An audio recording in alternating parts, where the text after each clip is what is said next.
Golf is back, and round one of the Charles Schwab Challenge is complete. So who better to welcome in than CBS Sports golf writer Kyle Porter and CBS golf analyst Doug Bell on site.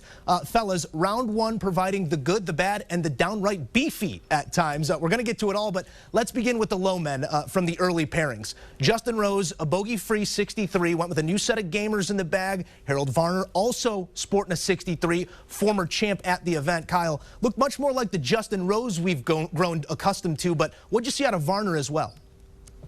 Yeah, both of those guys, it was just a ball striking festival. You know, Varner didn't miss a green. Justin Rose from tee to green was really good. And look, that's how you go in golf tournaments is you ball strike it, you lead the field in strokes gained tee to green. Both of those guys, they're not leading the field, but they're right up there.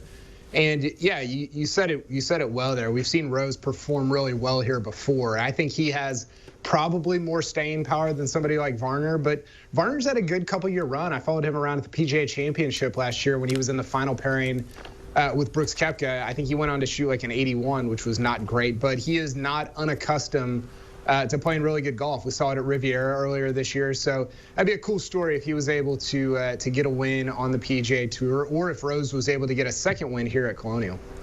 Doug, I think I overheard you said you're overlooking the 17th there. Give us an idea of what things were like the opening round of the PGA Tour coming out here, making its re-debut in the 2020 season.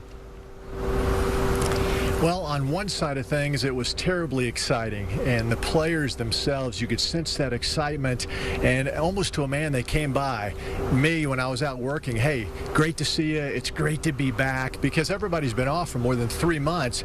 At the same time, and there was a weird feeling too, because there's no spectators. Where I'm standing now on this patio overlooking the 16th green and the 17th tee box over there, usually this is packed with hundreds, if not thousands of spectators. That's not the case.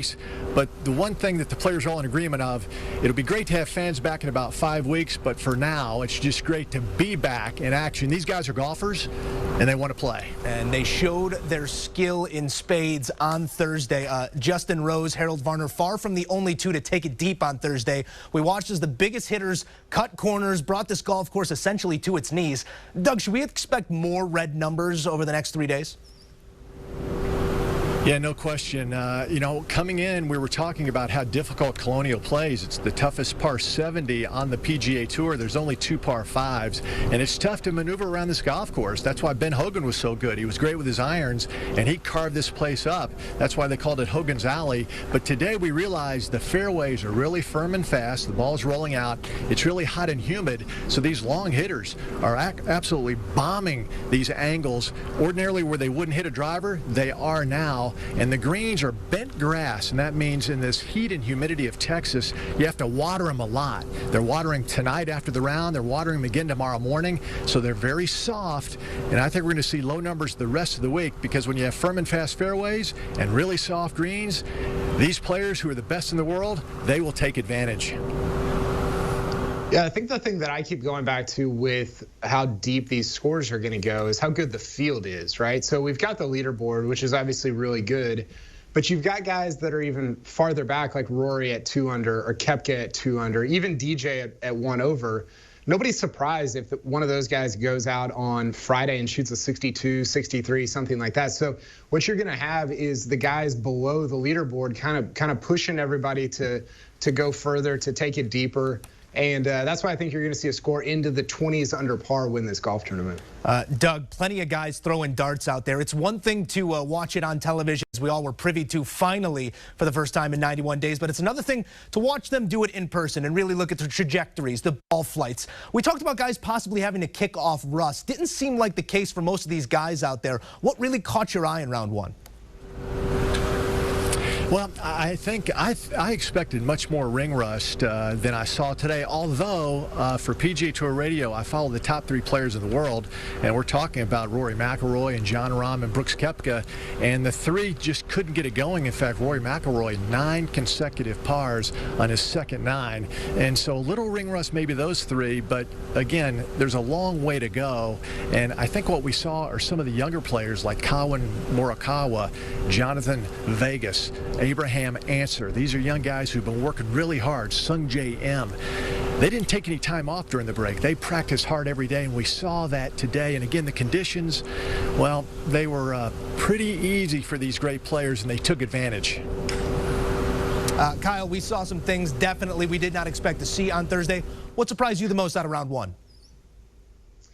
Well, I think what surprised me the most, we haven't talked about it yet, Tom Lehman's 65. Tom Lehman's 61 years old. He shoots a 65. He beats Dustin Johnson by 6. He beats Rickie Fowler by 7. It's like, what are we doing here, guys? I thought this was the takeover of the youth movement. We've got Tom Lehman out here contending for PGA Tour events. I thought that was a really cool and kind of unheralded story early on. Now, is he going to go on and win the golf tournament? No, I don't think he is. But for him to shoot 65 as a 61-year-old at a place where he has won the golf tournament before is a pretty cool deal. Well, plenty of big names riddled across the first few pages of this leaderboard, but not everybody brought it. Doug, any big disappointments through 18 holes?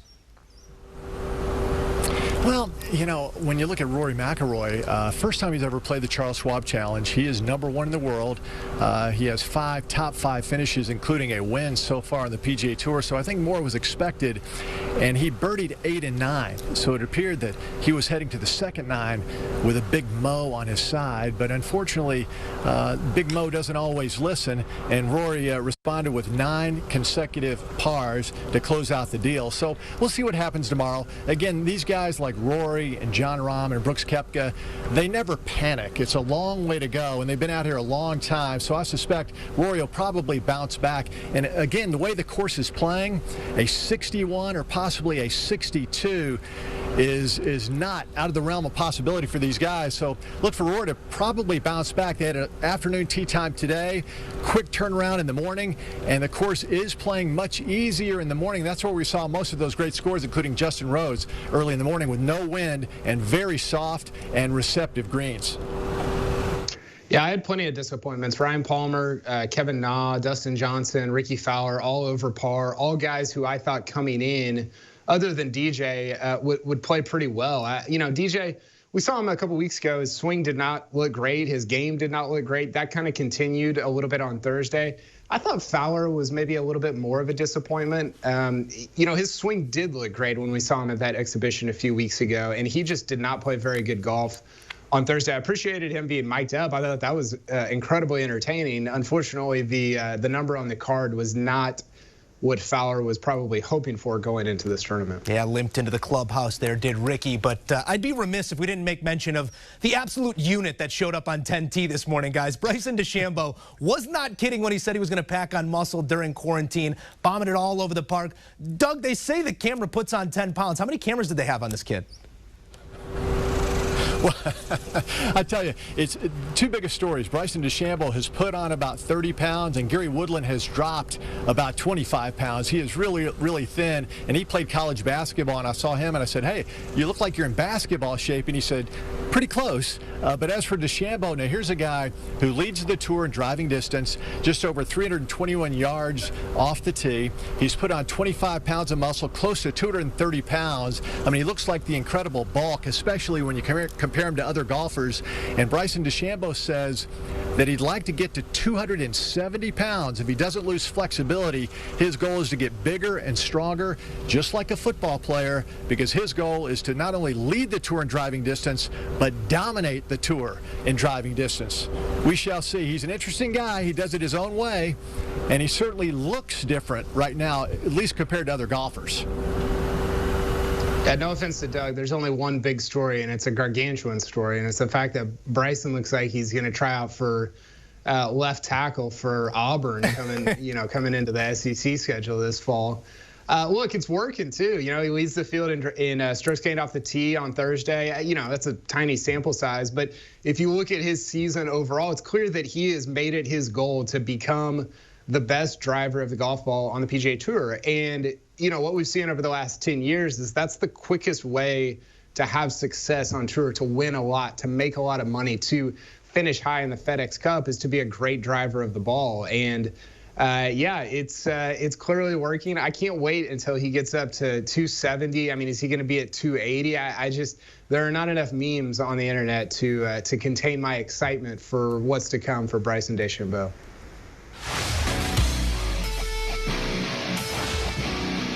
All right, fellas, time now for the Geico 15-second statement. Doug, I'm going to start with you. What are you looking for Friday, round 2 of the Charles Schwab Challenge?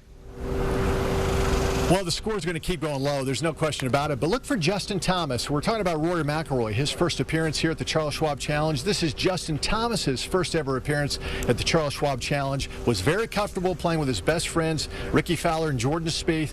So I suspect Justin Thomas will keep going low. And this morning on an Instagram message, got a message from the one and only Nick Saban, not only wishing the tour success on their reboot, but also wishing Justin Thomas success and gave him a little roll tide. So when the 68-year-old coach gets you going, I think there's something to be said for that. Look for Justin Thomas to do a little celebrating, perhaps, as this tournament goes on. We had a Jordan Spieth sighting on Thursday. I saw Jordan Spieth. He finished in the top 25 in strokes gained off the tee, strokes gained on approach shots, 5 under 65. He probably didn't think he'd be tied with Tom Lehman after round 1, but it was good to see Jordan Spieth play some good golf. He's had a ton of success at Colonial. I'm really excited for what's to come. Maybe I shouldn't be, but I am really excited for what's to come round 2, round 3, and possibly on into Sunday for Jordan Spieth. Kyle Porter, Doug Bell bringing us the latest from the Charles Schwab Challenge. We're just getting started, fellas. Enjoy the weekend. All right, let's take a look at the CBS Sports Challenge props for the Charles Schwab Challenge. Really interesting way you could play some of these. Rory McIlroy's round 1 score was set at an over-under of 66.5. Shot a 68, over came through. My guy Hakeem, he's fist pumping over here like Tiger. You got to get in on this action because it's a blast to watch with these wagers in line. Most birdies made in round 1 from the world's top 3, Rory, Koepka, and Rahm. Koepka with 4 birdies. He did have some bogeys to go along with it, offsetting those red numbers. Who will score lower in round 1, Jordan Spieth or Rickie Fowler?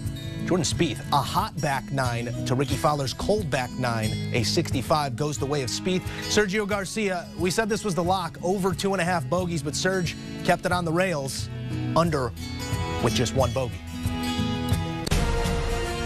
And coming up this weekend, you can catch final round action Saturday and Sunday on CBS, the world's most watched network. Get the final round coming your way on CBS on Sunday. The world's best at Colonial. Do you want a sports network that delivers everything that matters about the game? The highlights, the picks, the instant analysis, no yelling, no fake debates, no politics. Hit the subscribe button and never miss a moment.